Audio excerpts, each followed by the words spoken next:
Well, Professor, welcome to our studios, our Magoni studios. We're very pleased to have you. And how are things going these days at the university? Thanks so much for having me in your studio. Yes. Well, we thank God. The university for now is shut down because of the strike by academic staff union universities. So for now, we are doing nothing. We are just... That's good. So that way we have time. We have you being able to provide time to be on our show. So we thank you for that. But hopefully you soon go back, for the sake of the students. I'm sure that they're working on that. But Prof, I want to talk today about the recession, the economic recession that the National Bureau of Statistics has said that it's just ended. So the government has been talking quite a bit about it. The recession is over, but the people are wondering if it means anything for them. So my question to you is, as a university professor and also as a head of a household living in the land, how do you see it? What does it mean to you when they say that the recession is over? And how does that affect the economy? How does it affect your household? To start with, the government, we just heard it from them. That means it is still theoretical. We want to see practical. Okay. Nigerians are not interested in the figures we are dishing out. What they want to see is practical. As a head of a household, it pinches us immensely. The situation is not funny.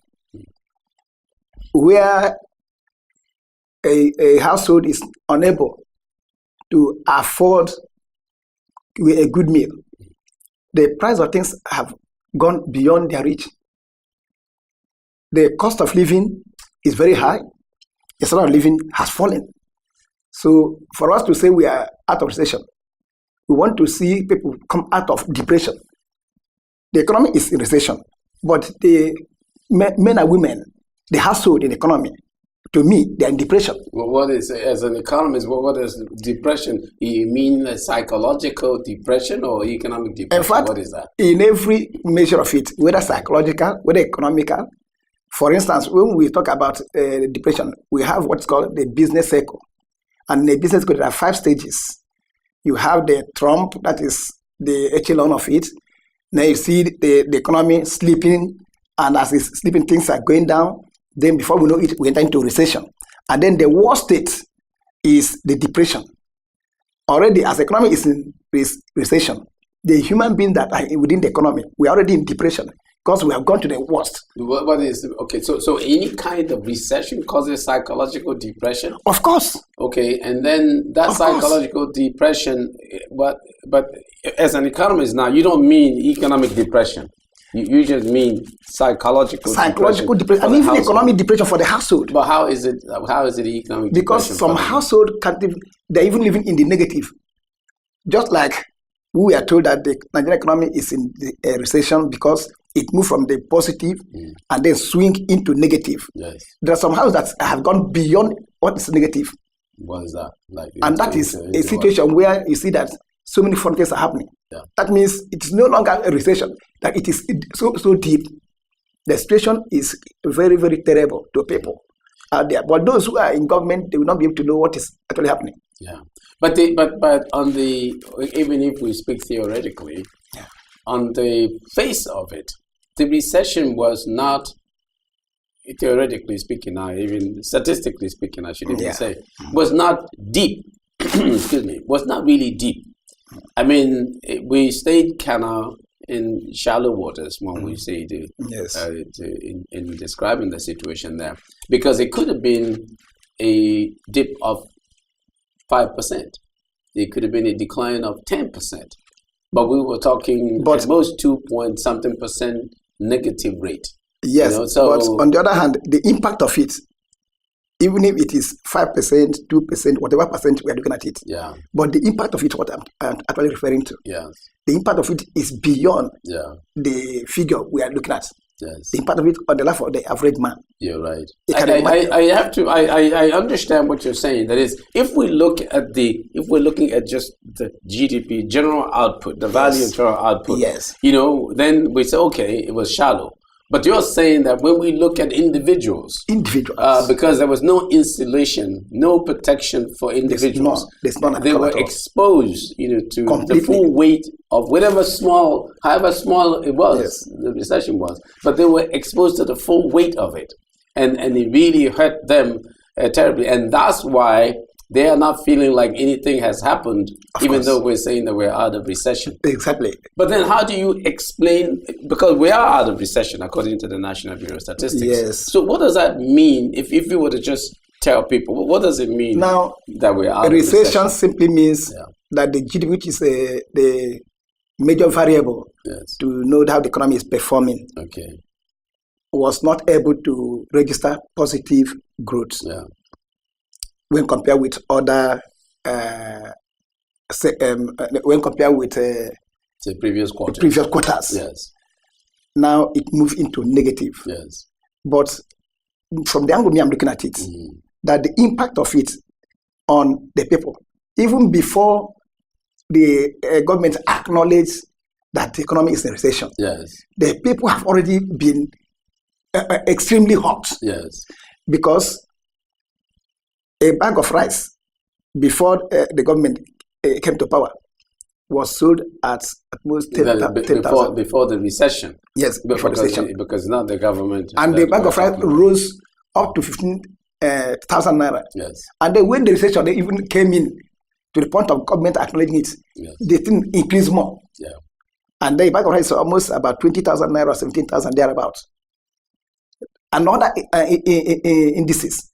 You look at it from the angle of the basic items that are consumed by the people.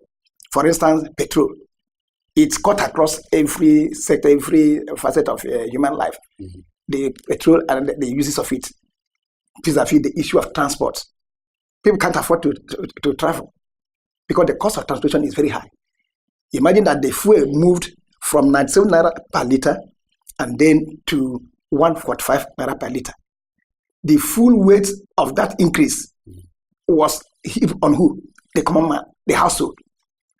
But what will we need to do to get 10%? In fact, let me broaden that so you can capture it well. If for us to speed any recovery, what do we need to do? And if dependence is on agriculture, what do we need to do in agriculture, to really have it to grow at a faster pace? So, which aspect of agriculture? That's the first point. Farming. Which aspect of agriculture are we looking at? Farming. Because crops. Is it a cash crop? Is it any kind of crop and fisheries and things like fisheries? That? Yes. I'm not talking processing yet now. I'm just talking pure agriculture, farming and stuff. Processing, we put that in manufacturing. Then what we need to do, even the method of agriculture in Nigeria, is still subsistence. Yes. Like in Kano, as is in KB, as is where the CBN has tried to go into collaboration with the people, pumping more money. What is the basic tools they use in the operation there? Are they using tractors, or they are still using their human effort? But the CBN, as you rightly said, the CBN is pumping a lot of money into it. That is what I'm imagining that they are bringing tools for them to work. So if they are bringing tools, then over a period of time, for sure, there will be a change. Okay. But as it is, more of the inputs of production is still subsistence inputs. Yes. So subsistence input cannot give you large-scale output. It will still give you just... So we need more of the kinds of things that the CBN is doing. We need more of that. Like the anchor borrowers program, funding going in that regard. And how do we do that? I mean, do we just rely on the CBN to do that? What about the Ministry of Agriculture? What about at the state level? What about private enterprise? No, the CBN action should be complementary. Yes. It does not in any way substitute for what other levels we're doing, because the states, the local government, in fact, the government should be able to narrow down their policy to ensure that it has impact on what's happening in the local government. Yes. That most of this they are doing should not just be at the federal level. put it down. Absolutely. Because the people are in the rural area. Absolutely. And local government is the base whereby you can get across to them. Absolutely. And then put them up, let them be part of what is happening. Yes. And then that means most of them, after some period of time, will forgo the use of substance implements and then become used to the modern premise. But for now, the modern premise may not work well because most of these people who are actually in agriculture majority are still using their old techniques. Because of lack of training, or because of what? One, lack of training. Yeah. Two, lack of funds to acquire those things. Yes. If not, like you rightly pointed out, CBN just decided to intervene to complement what is happening. If the federal governments will also extend what CBN is doing to go to rural areas, every nurse and training, then that's where we now know that we are indeed in meaningful agriculture, an agriculture that will get us what we are looking for. Because we are looking for large scale, so that we can move away from the zone of subsistence, feeding ourselves only, to the zone of having surplus to export and then be able to get foreign exchange.